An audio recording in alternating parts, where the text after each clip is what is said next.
Hi hello dear friends, welcome back to another video. Company corporation LGSൻ്റെ ഒരു പ്രധാന പാർട്ടാണ് പൊതുജനാരോഗ്യം. 10 മാർക്കിനാണ് പൊതുജനാരോഗ്യം.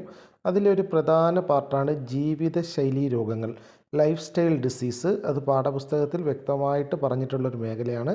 അപ്പോൾ ഇന്ന് നമുക്ക് ജീവിതശൈലി രോഗങ്ങളെ പറ്റി നോക്കാം. ഇന്ത്യയിൽ ജീവിതശൈലി രോഗ നിയന്ത്രണ പദ്ധതി 2019 ആരംഭിച്ചത്. പ്രധാനപ്പെട്ട ജീവിതശൈലി രോഗങ്ങളാണ് അമിതവണ്ണം, ഒബേസിറ്റിയും കൊളസ്ട്രോളും, അർത്രൈറ്റിസ്, വാതവും, രക്തസമ്മർദ്ദവും, പ്രമേഹവും, അതിരോസ്ക്ലറോസിസൊക്കെ പ്രധാനപ്പെട്ട ജീവിതശൈലി രോഗങ്ങളാണ്.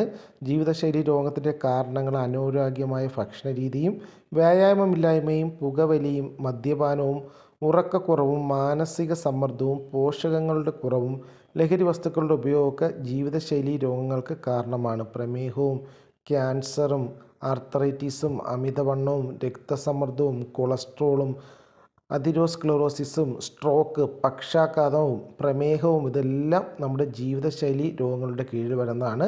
നമുക്കപ്പോൾ ഒരു ജീവിതശൈലി രോഗം നോക്കാം. രക്തസമ്മർദ്ദം, ബ്ലഡ് പ്രഷർ. രക്തസമ്മർദ്ദം അമിതമായി വർദ്ധിക്കുന്ന അവസ്ഥയാണ് ഹൈപ്പർ ടെൻഷൻ എന്ന് പറയുന്നത്. രക്തധമനികൾക്ക് ഇലാസ്തികത നഷ്ടപ്പെടുന്നതാണ് ഹൈപ്പർ ടെൻഷന് പ്രധാനമായിട്ടുള്ളൊരു കാരണം. നിശബ്ദ കൊലയാളി, സൈലൻറ്റ് കില്ലർ എന്ന വിശേഷണം ഹൈപ്പർ ടെൻഷൻ എന്ന് പറയുന്ന രോഗത്തിനാണുള്ളത്. രക്തസമ്മർദ്ദം നിയന്ത്രിക്കാൻ ഉപയോഗിക്കുന്ന ഒരു ഔഷധമാണ് റിസർപ്പിൻ. സർപ്പഗന്ധി എന്ന് പറയുന്ന സസ്യത്തിൽ നിന്നാണ് റിസർപ്പിൻ ഉണ്ടാക്കുന്നത്.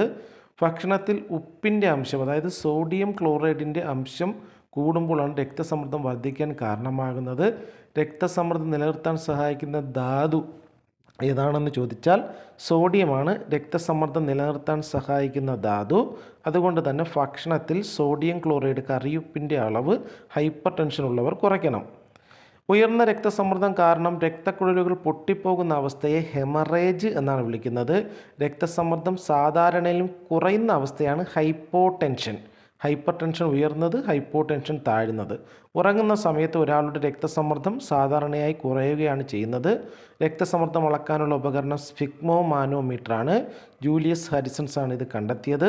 ഉയർന്ന രക്തസമ്മർദ്ദത്തിന് നൽകുന്ന സാധാരണ മരുന്നുകളാണ് അംലോഡിപ്പിനും ടെൽമിസർട്ടനും ഉയർന്ന രക്തസമ്മർദ്ദം നൽകുന്ന സാധാരണ മരുന്നുകളാണ്.